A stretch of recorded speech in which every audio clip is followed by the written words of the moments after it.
Hey, it's Sammy for another episode of the IdOMUSIC podcast, and our goal and our mission is to empower and educate musicians and artists worldwide. And on today's episode, we sat down with DJ, personality, and entrepreneur DJ Scream, discussing how he started DJing and servicing mixtapes in college, taking risks to establish himself and Hoodrich as a brand, and maintaining his spirit through meditation and prayer. Hey, it's Sammy for another episode of the IdOMUSIC podcast, and I'm sitting down with the legendary DJ Scream. Thank you for having me. I'm here at the legendary Patchwerk Studios. A lot of memories. Yes, I was wondering, I was going to ask you anyway, like what your most recent memory or like the most current memory you have of Patchwerk or something that you always go back to, just like being in this space. There was a never-ending studio session in this particular room with Plies. We were working on one of his mixtapes, very detailed, a lot of back and forth. This is where I met Jeezy in this. How long was that session with Plies?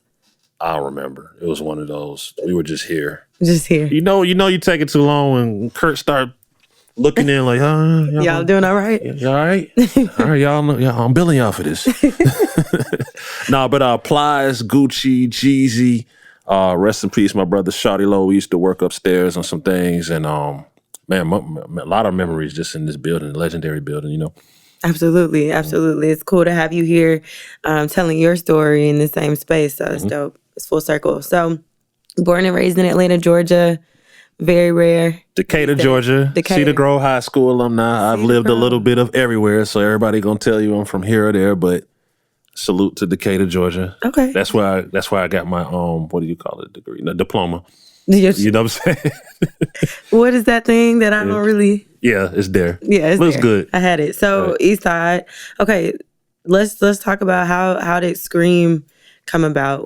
First off, where did DJ Scream come from? Where did the name Scream come from? You know, in the 90s when I started DJing and you know, hip hop wasn't really necessarily cool in Atlanta, and Atlanta wasn't necessarily the cool thing. This is before Soul Food and Southern Playalistic and so forth. I was just a fan of music, so I would just watch you on TV Raps every day, BET, and I was just a fan. And then a lot of the people in my neighborhood were rapping, and it kind of hit me early on. Like, I don't think I'm a rapper. Like, that's not really my thing.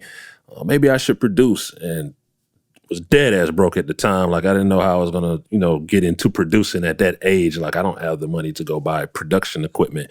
But another thing that I thought was really cool watching the movie Juice and then watching you on TV Raps was DJing. So I was like, oh, that's not as expensive. I can go maybe get some turntables and some records and just start playing with my craft in my bedroom. So basically it was one of those things where I think like the first time I ever like put my hands on some records and some turntables, it just felt kind of surreal. Like, oh, I'm supposed to be doing this. Like, I don't know what yet, but this feels different. You know what I'm saying? Like, everybody was trying to get me to play basketball, put a basketball in my hand, but the basketball in the palm of my hand didn't give me the fire that DJing did. Long story made shorter, when I got into the realm of doing like house parties or what have you and just parties, I would always go for the women, right? My thing was like, I'm going for the women.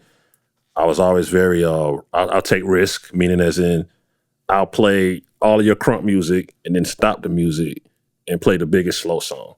And then women would just start screaming. So it just kind of, I don't even remember what my name was back then. It was something else, something corny. And it just like, scream.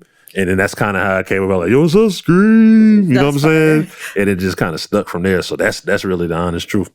That's dope. And I think an important thing you just mentioned was like taking risk as a DJ. So probably a lot of other DJs, throwing their own parties, doing their own thing at the time.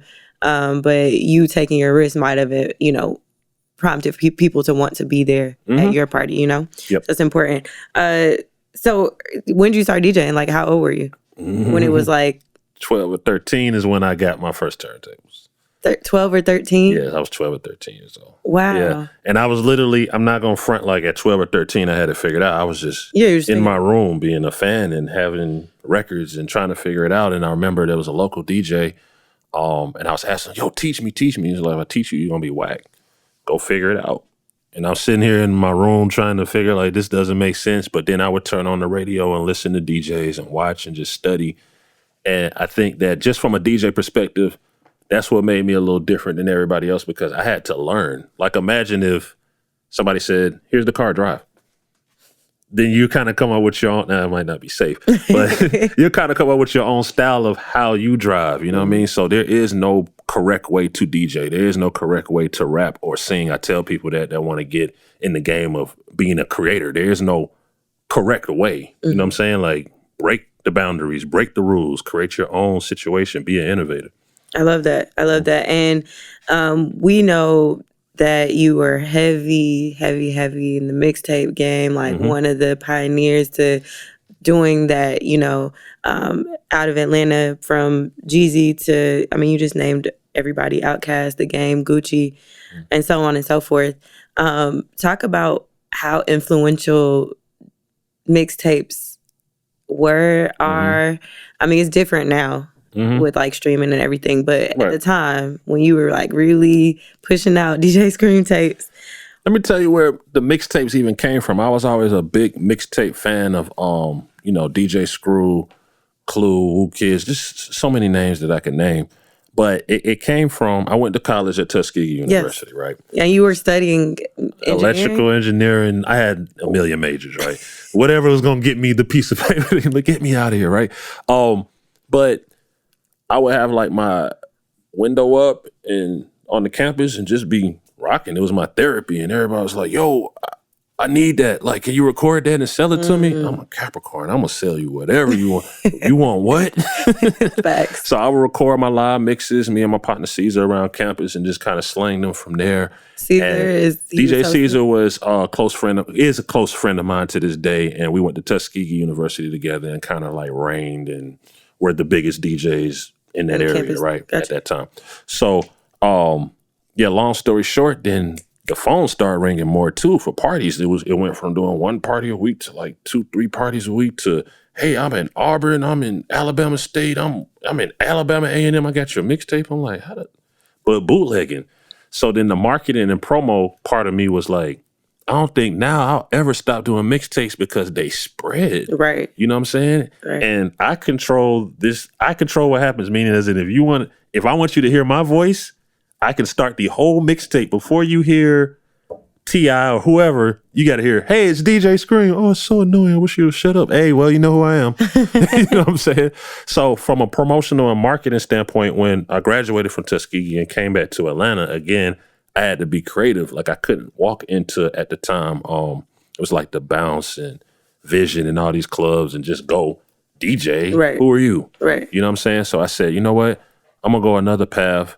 And even though it's different in the college campus where I could literally set the campus on fire with 100 CDs because it's a college campus. Now we're in Atlanta. I got to figure out how to put out like thousands and thousands and thousands of CDs. So I just started doing my live mixes all over again, doing what I knew would work, and it worked faster than I thought. I ended up getting some club gigs. Obviously, I linked back up with my partner Rip. You know what I'm saying? We had some conversations and started Hoodrich, and the basis of that company was just the mixtape. And the mixtape was just a playlist of the hot songs coming out that we would just feed in the streets and the flea market so people could jam and have something to jam to. And that led into the era of, it was already kind of happening in New York, but the era of artist mixtapes. So right. Drama already had Jeezy and T.I. and the people that he was close to, and the people that couldn't necessarily get to that circle, I was kind of the next in line. They would call me like, yo, would you do my mixtape? Like, how he does? Would you do that? And I'm like, again, I'm for hire.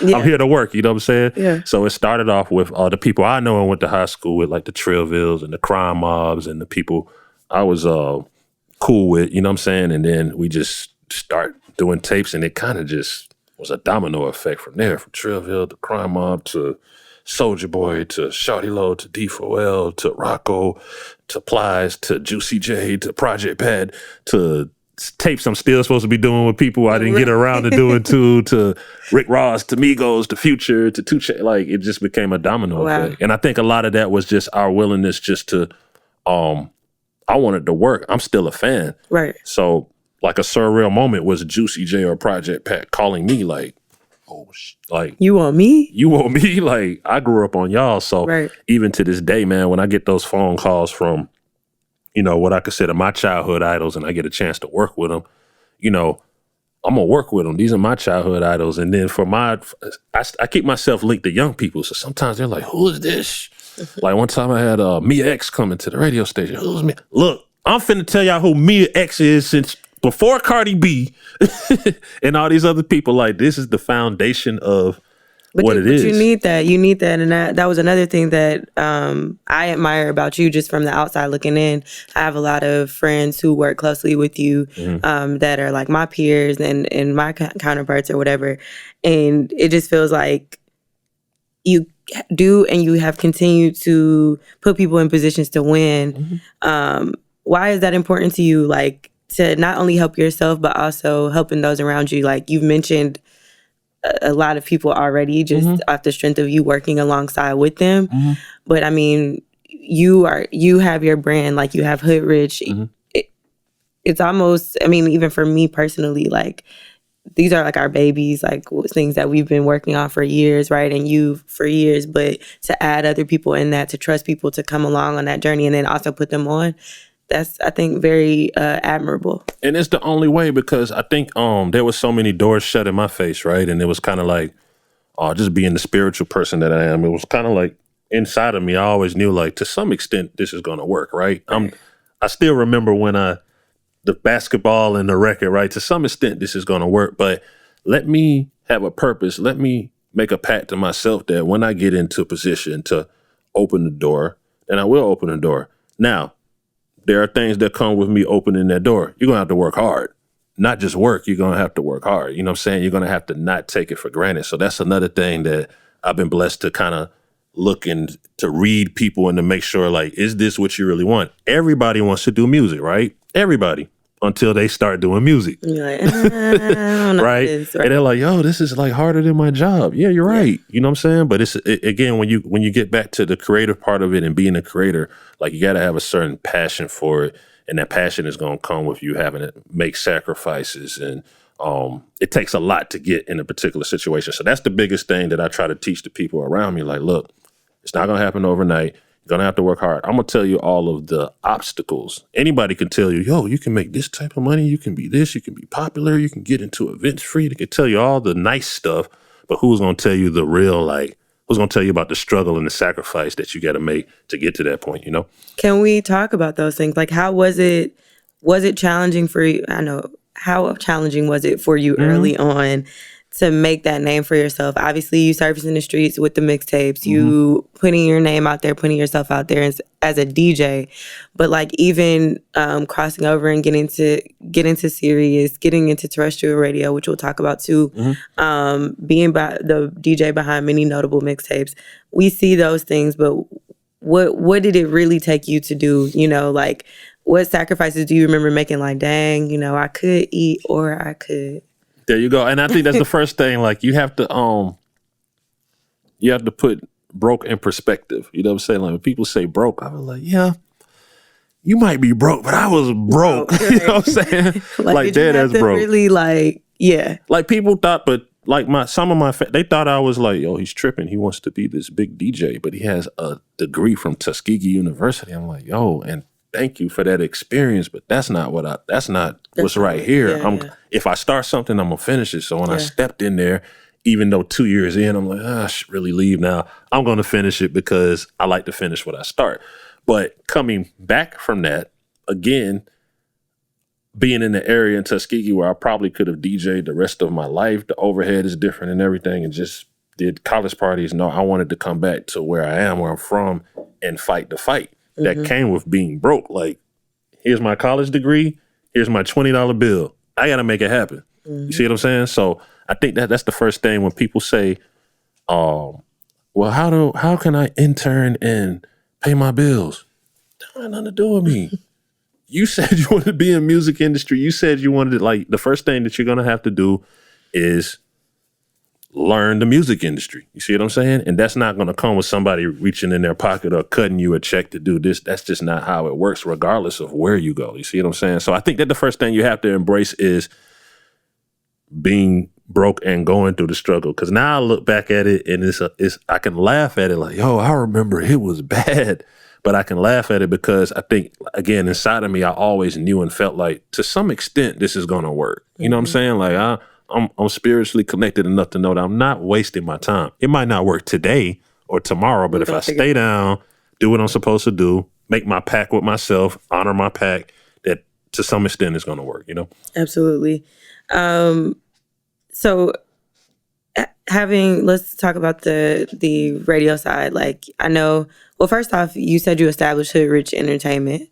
Yes. With my partner, Rip, 03, 04.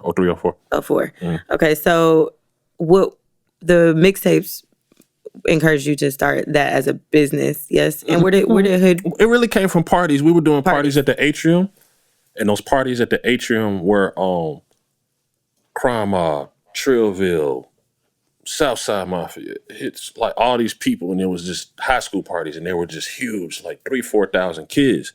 I became the DJ for that. There's the day where they brought me Nuck If You Buck. I was like, hey man, you should play this record. It's gonna go crazy. I'm like, this CD don't even have enough of them. What's y'all name? We're Crime Mob. I'm like, Crime Mob.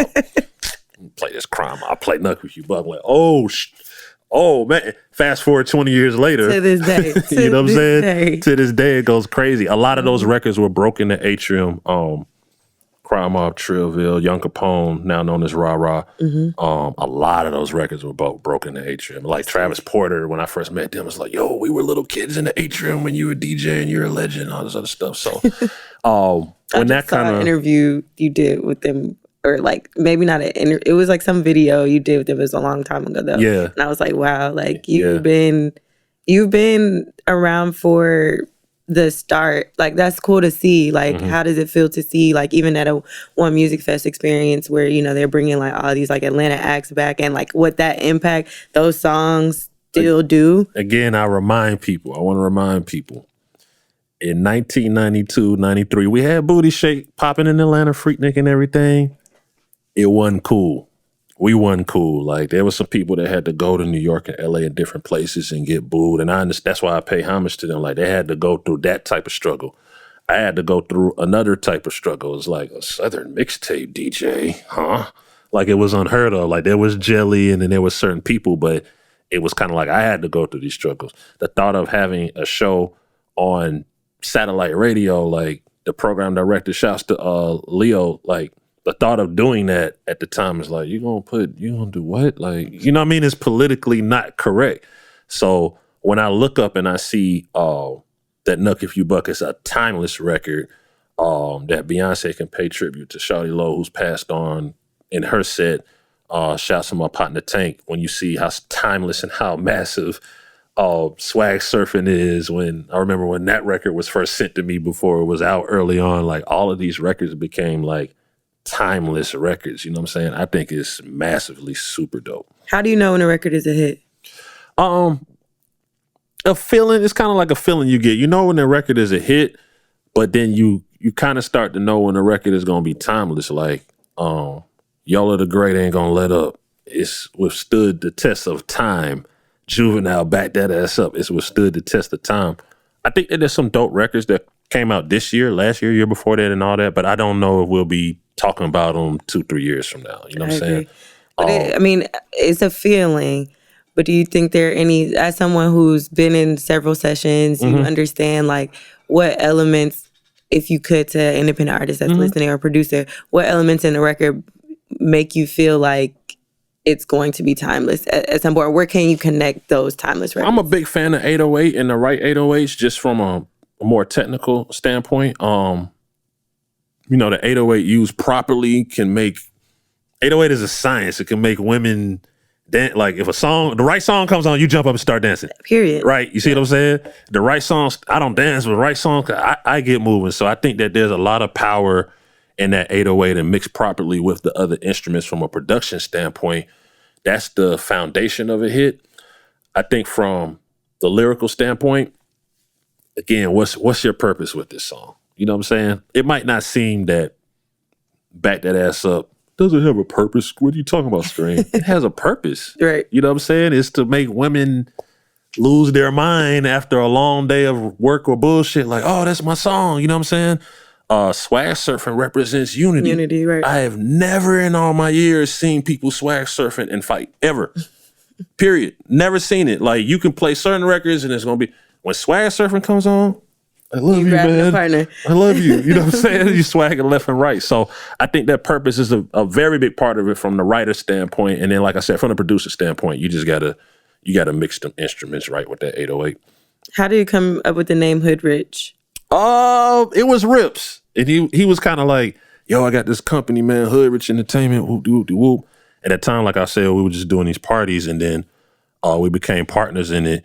And then we did have to kind of figure out, like, you know, what it means, right? It's Hoodrich. What is Hoodrich? But I think it's kind of like self-explanatory, man. It's like, you know, kind of redefining the word rich per se. You know what I'm saying? Like, what is rich?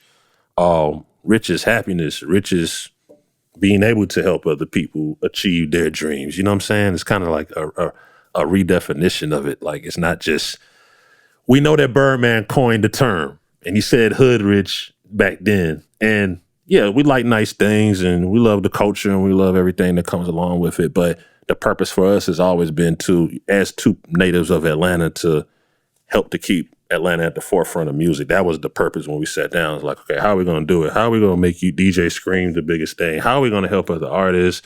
How are we eventually going to help producers? Like, how are we going to help all these people get to where they need to go and create a business out of it? And that's how we've been doing it ever since. Absolutely.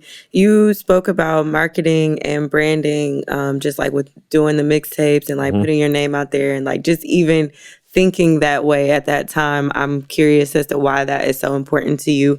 A little birdie told me actually that you speak a lot about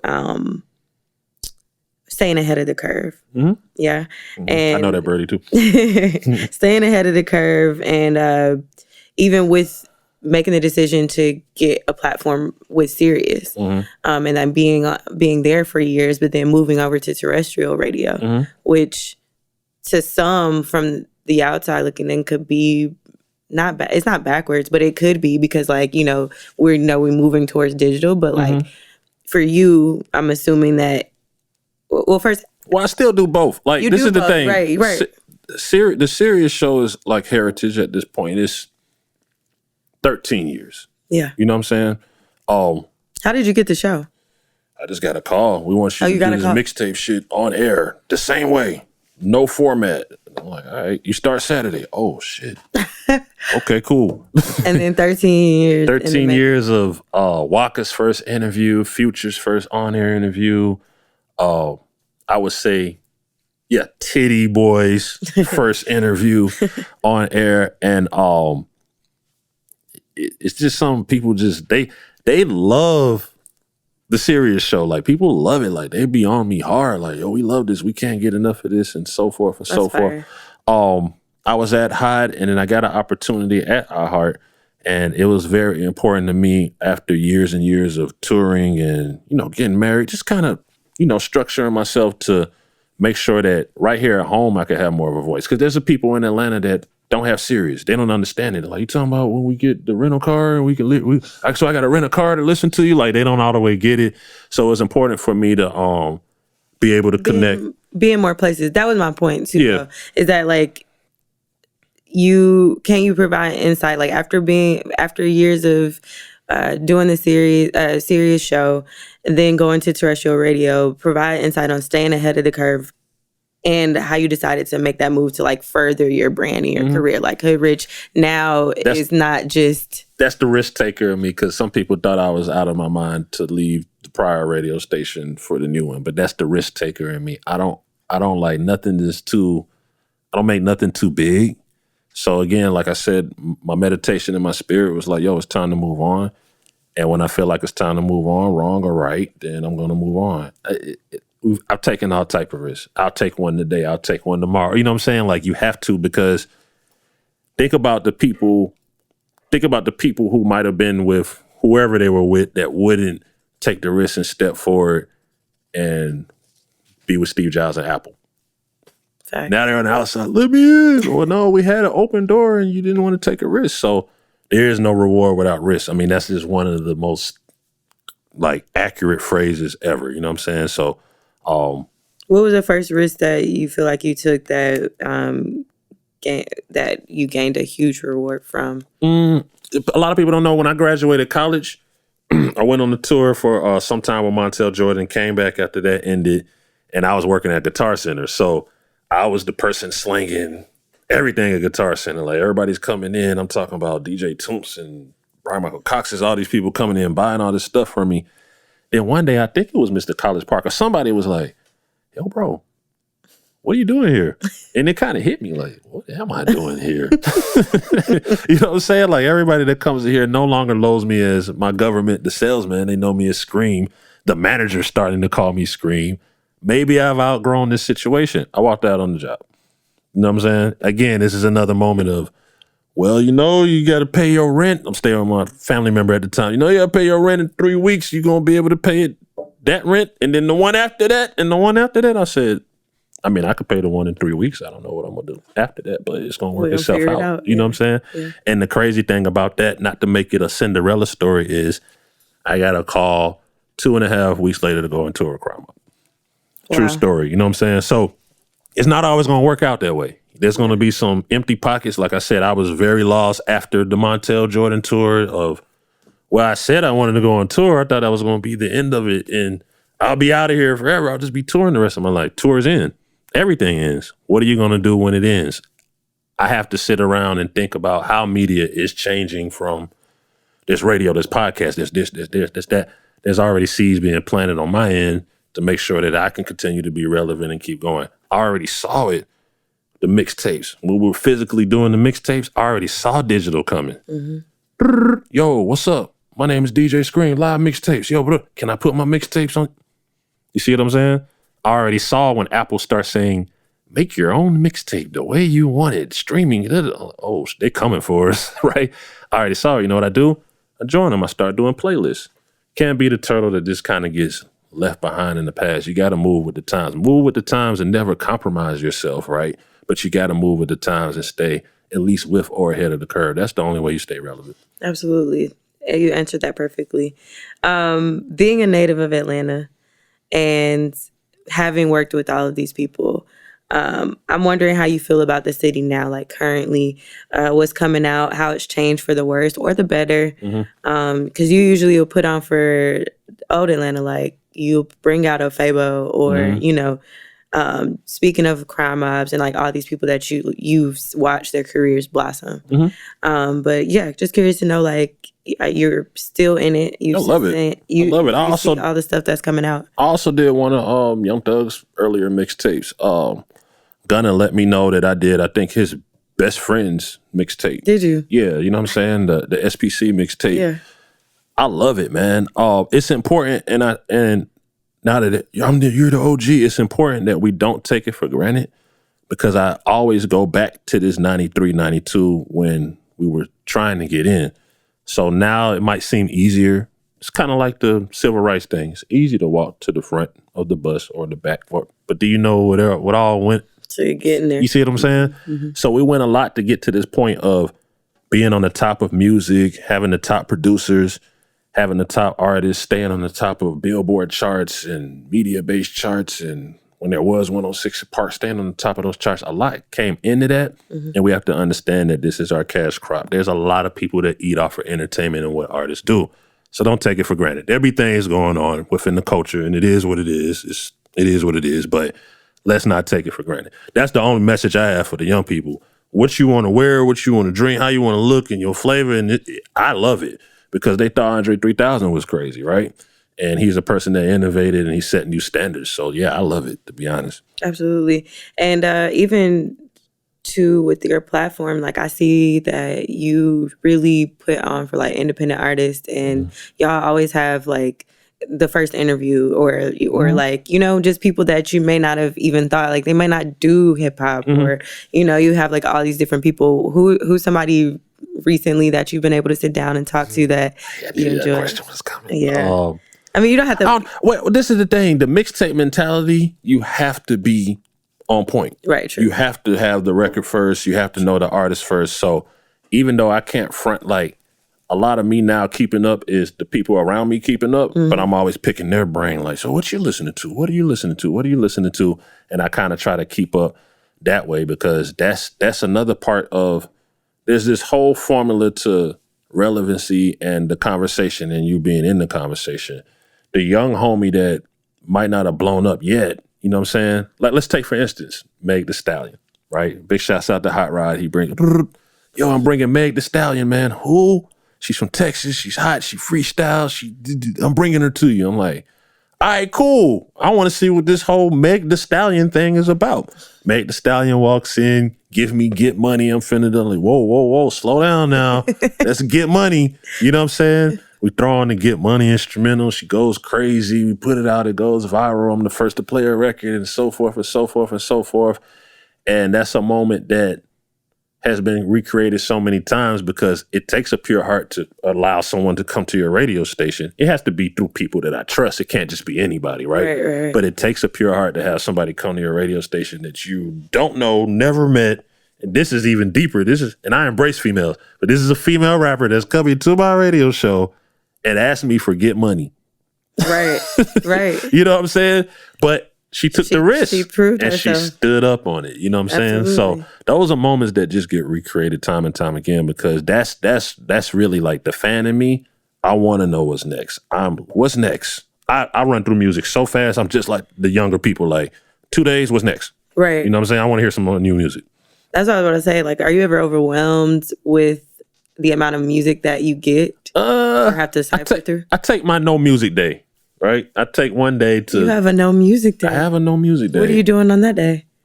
Praying, meditating in the park, being with my wife, cooking, eating, watching... So many other things. So many other things, you know what I'm saying? Because I'm not going to lie, like for a long time, my life became music, and I was that guy at the Thanksgiving table that started talking, and I was like, I don't want to be... You know, that person that's so submerged in their career that they can't talk about anything else? And I'm like, yo, I'm a well-rounded person, like... I don't have to. I do a lot of different cool things, but I'm so submerged into music, I become this walking music note that I don't talk about other things. So around a certain time, I can't remember when, I said I have to create a balance, because I'm more than just a music note. You know what I'm saying? DJ Scream. Yeah, more than just DJ Scream. Absolutely. So, yeah.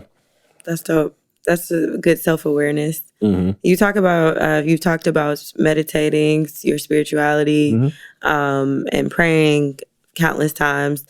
Well, why do you feel like that, like taking the time for yourself is important, especially in our business? I mean, we know the answers. You nailed it. But yeah, nailed it. This business is one of When did you realize that was important? Has that always been something? I think I've had that upbringing since childhood, and then when I was going that way, rest of soul, my mom was like, "I know where you're going. I kind of get it, but this is the way that it's gonna work, right?"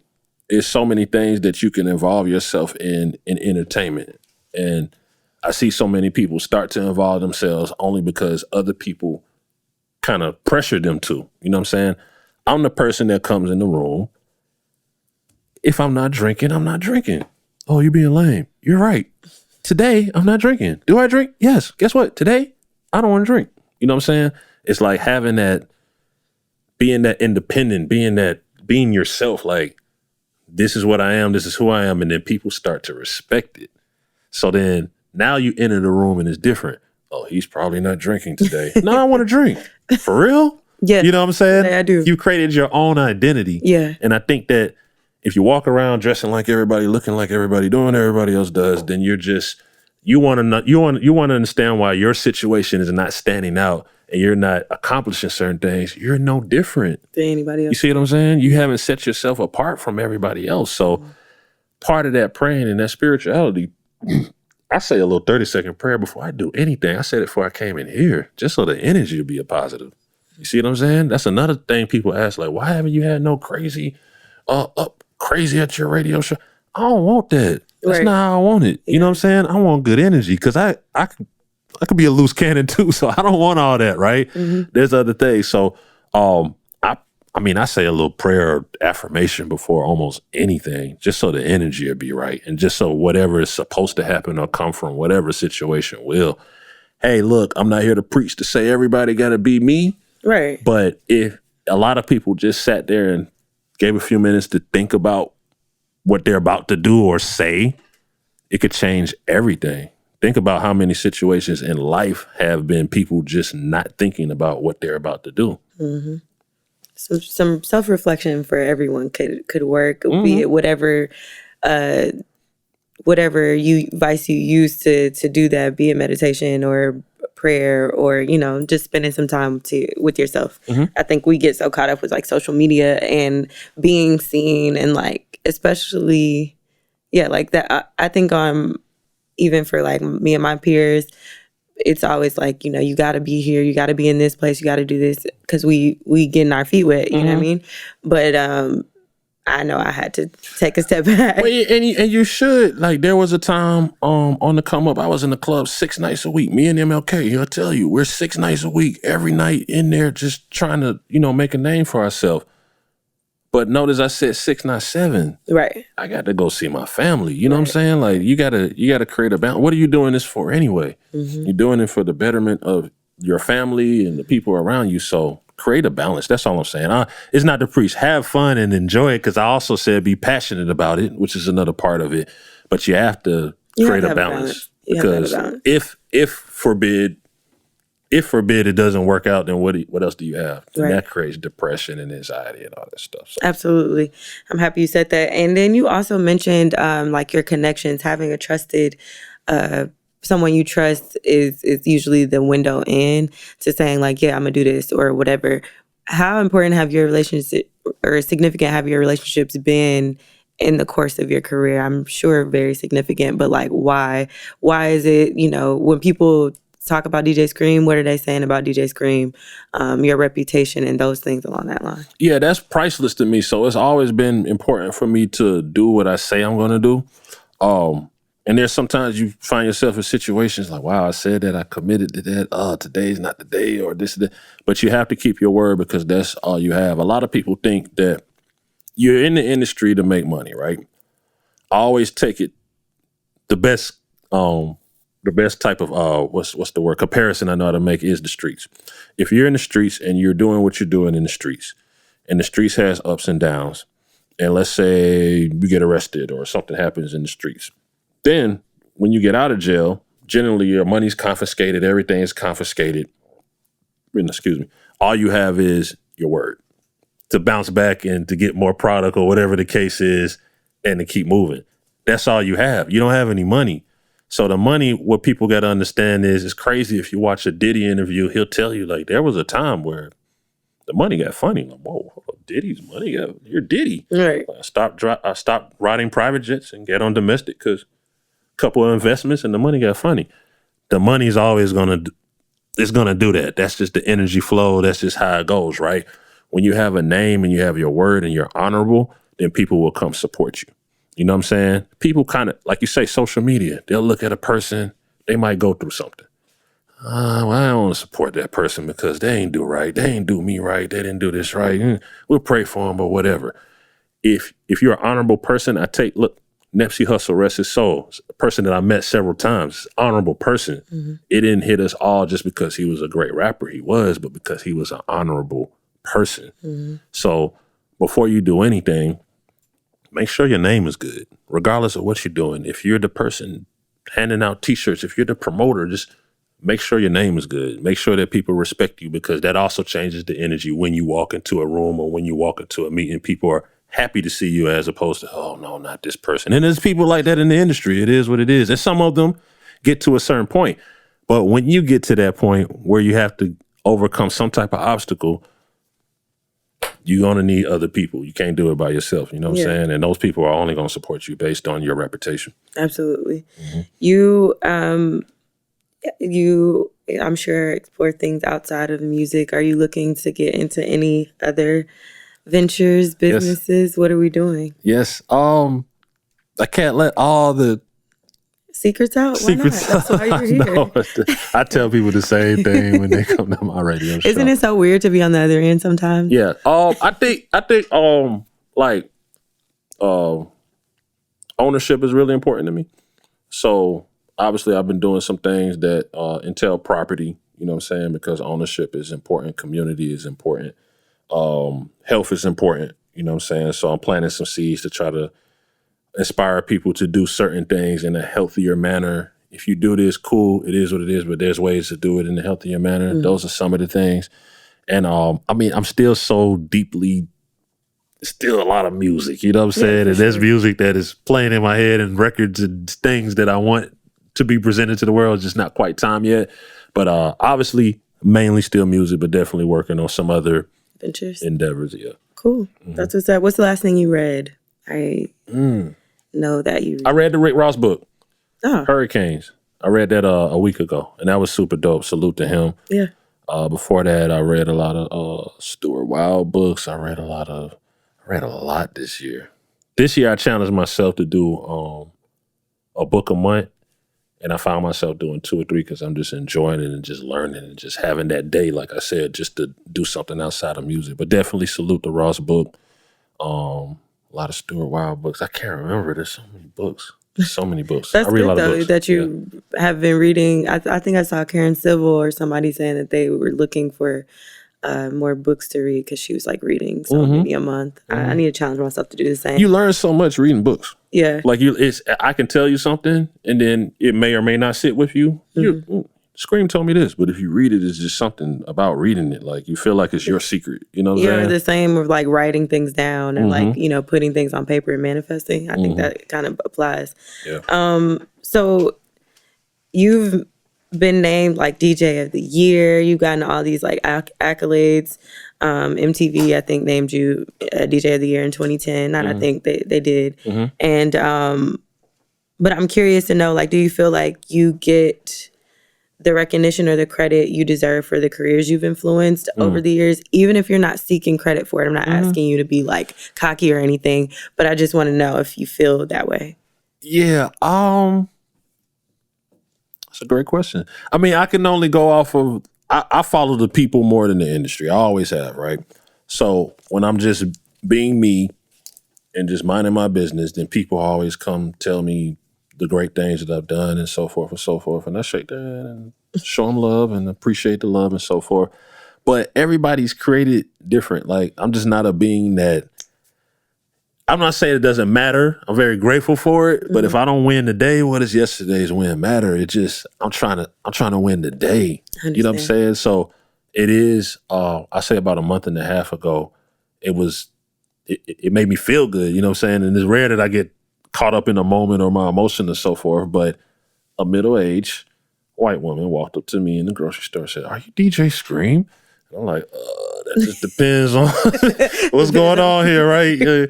But she was like, "Oh, I listen to your show. I heard every day. It's great. I work out to it. I keep up the good work and so forth." It made me happy because 80% of the people, 70 to 80% that come up to me is going to be based on a mixtape. Yo, you're Scream. You did this mixtape. Yo, salute. You know what I'm saying? Now here's a whole different world, a whole different situation. She might not have ever heard a mixtape. Right. She just hears DJ Scream on the radio and likes the radio show. So it makes you feel good because there is a lot of hard work and effort that's put in behind the scenes. And then a lot of times people don't see that. That's what gratifies me. You know what I'm saying? The industry is a place of everybody wants to take. I did it. Yeah, right. I did it. You know what I'm saying? So I always kind of made that pact to me too. Like, I don't want to be one of those I did it people. Yeah. It kind of, my name is on the front of the freaking, look on the CD, bro. You know what I'm saying? Like, I don't have to run around. I did it. So the answer based on my homies and what they tell me, no, I don't feel like I or we do based on what they tell me. But how much do I seek and feel like I need that for gratification? It don't really bother me. Yeah, understood. And another thing that you mentioned just now is also, or that you've said a few times, is something that I noticed that a lot of artists, producers, people in this industry in general, we struggle with. It's like we never really sit in a moment too long. It's like, okay, but what's next? And I don't know if that's a good thing. Like, how do you feel about that? I tell the homies around me, celebrate your wins, your small wins, and so forth. And they will kind of come back at me like, well, you don't do that. I was like, yeah, but everybody has some issues, right? I have some issues. I have a Tom Brady desire to win. So that can be good because it pushes you to win, but it could, even he has to, okay, I have to have this balance. You won't win them all, right? You know what I mean? Right. So I would say to the young people out there, like, celebrate those wins because they're going to give you that fuel to keep going. And it's kind of like giving you the gratification of, or giving you the sign that you should keep going, right? But don't get so caught up in them that it's like, yo, I did something good. Like, give me a cookie. Like, no, nobody's sitting here to hand out cookies and hand out accolades and everything like that. You have to stack up a lot of continuous wins to become what? A winner. You know what I'm saying? And I just preach that because that's how you get to the next place. If you keep winning, somebody's going to call you and like, hey, I've been seeing you winning. Would you like to come win with me? Right. You know what I'm saying? Right. Like, that's just kind of how it goes. If I go back to the Rick Ross call, that's what it was. It was like, yo, you doing it. Can we do it together? Right. You know what I'm saying? And that's what you kind of want to do, but don't get so caught up in it. But don't not sell it. Like, you gotta these nominations, you tell me, like the people around, like my family was, you're nominated for a BET award. You didn't tell me. I'm like, I thank God, and I kind of got back to work. You know what I'm saying? Like, other than you're on TV. You didn't tell me. I'm like, it's my part of my job. Like, it is what it is. You know what I'm saying? So create a balance. It's all about creating a balance. Absolutely. I read somewhere that, and this may have been years ago, because at this point you're on the radio, you're seen with like through digital content and platforms. But prior to this, I didn't know what you looked like. I didn't know anything about you. I just knew the name, and I knew the impact that you had on the mixtape game. I knew like those things right early on.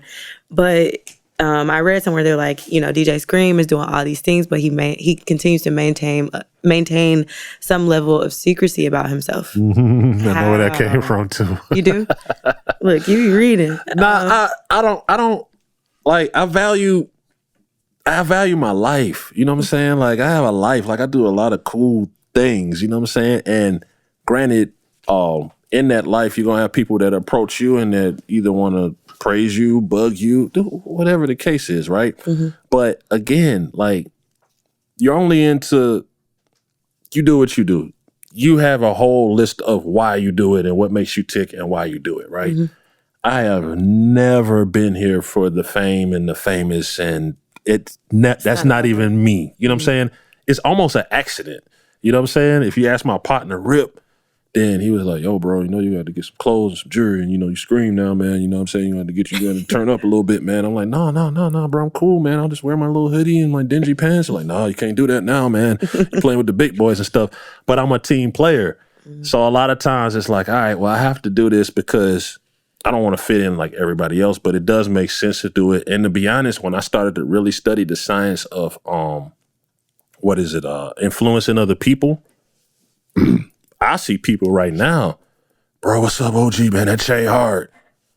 What about the rest of me? Like, you know what I'm saying? Like, what about the rest of everything I did? Like, that Che hard. What else you do, bro? Oh, yeah, I'm listen to all your mixtapes now. That's the culture we're in. You see what I'm saying? So, especially in Atlanta, it kind of is what it is. Like, it's Black Hollywood. People only respect success, image, and so forth and so forth. So that goes along with having the balance of the meditating and being me. I do like fly things, so show off a little bit of lifestyle. And then when I do it, I make sure I tell people, like, this is not stunning on you or nothing like that. This is what hard work can make. I earned this. You know what I'm saying? Like, that's what it's really about for me. But it's never been about me being... I remember the first time they said it was going to put me on the front of a magazine cover. I was like, oh, God. you know what I'm saying? Looking forward to it. It wasn't not looking forward to it because I embraced the opportunities, but I can't say you can't think of nobody else to put on. That's whack. Like, it's not that. It's just that, I value my life. And I look at some people and then people go hard on them. And they're always on the blogs and everything. And they're like, yo, this person is this and that and then and that. They don't have a moment to breathe. Like, before you even... It becomes to the point where if a person does one not so good thing, everybody makes mistakes, right? It's out in the media, and then all the rumors are true. Oh, I know you did that because you did that. And it's like, I've known these people like, yo, they're actually trying to get it together and do better with their life, but y'all won't give them a chance to. It's like the Dave Chappelle that we just watched where he was like, y'all, you know what I'm saying? We sit around and we judge and critique all day. So that's always been my thing because I might not make massively big mistakes, but I'm not perfect. I make mistakes. I'll make more. You know what I'm saying? I'd rather do those in the comfort of my own space. Right. And let me work on them and let me have my support system rather than everybody say, it's just like when Dave Chappelle talking about Kevin Hart. He is 5 tweets away from perfect.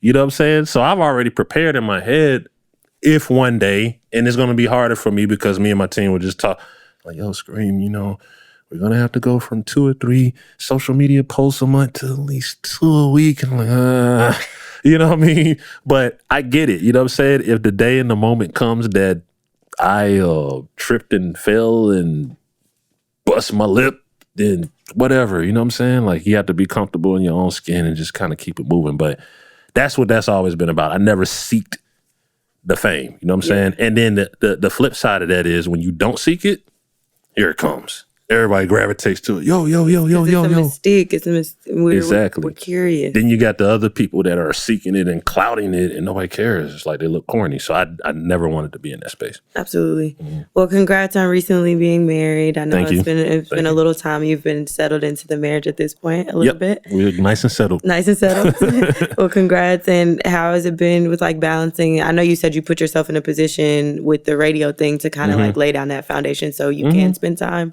But how has it been like with balancing that? I'm sure she understands. Yeah, it's an amazing. I urge everybody, and it's not something that will happen for everybody. It's just what's supposed to happen. But I urge everybody to find your best friend and spend some time with them, right? That's basically essentially what it is. Mm-hmm. It's a balance.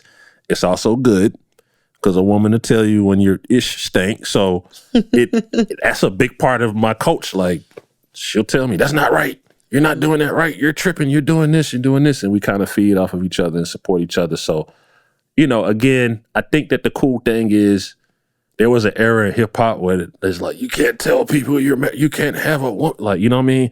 But I think now when people see a Jay and Beyonce and they see all these other power couples and these power couples making moves together, that now people have come to their senses. Yes, you're going to have your young years and you're going to do whatever you do as a young person, but you can't just attack and be like, yo, that's whack. You can't do that. You know what I'm saying? Like, I think it's dope. You know what I'm saying? And that's more part of just preaching unity and people just kind of working together. So, yeah, if you like somebody, like them.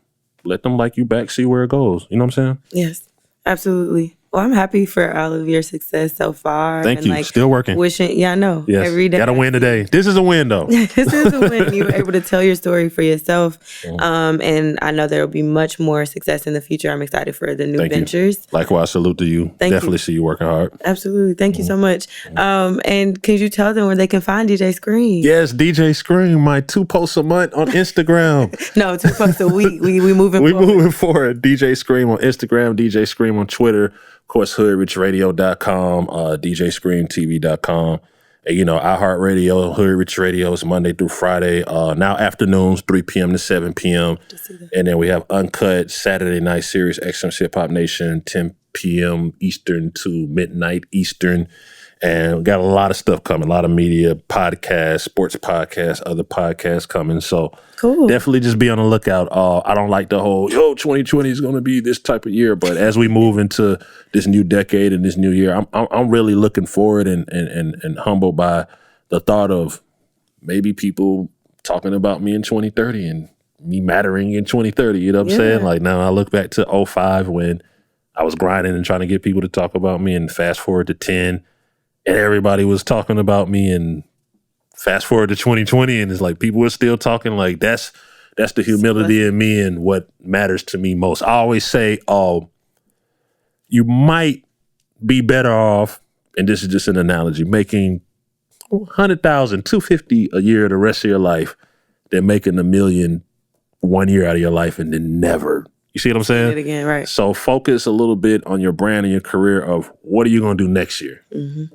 I'm not going to say it's easy, but you can get a hit record or you can do whatever you do and be in that space right now. Everything's moving at the speed of light. Mm-hmm. But the way that the universe works, the way that it works, it stops. Mm-hmm. And then again, that's why I say we have to pray for these artists and these creators and everything, because that can be depressing. You know what I'm saying? Like you're here and then plateau. That's it. You know what I'm saying? So that's part of my prayers, and that's part of my prayers for other people.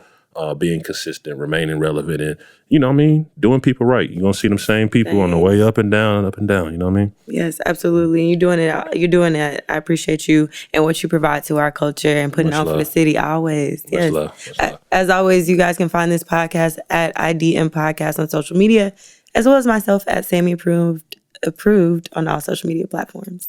Got a little tongue tied. Thank you, DJ Scream. Thank you. Sonically superior.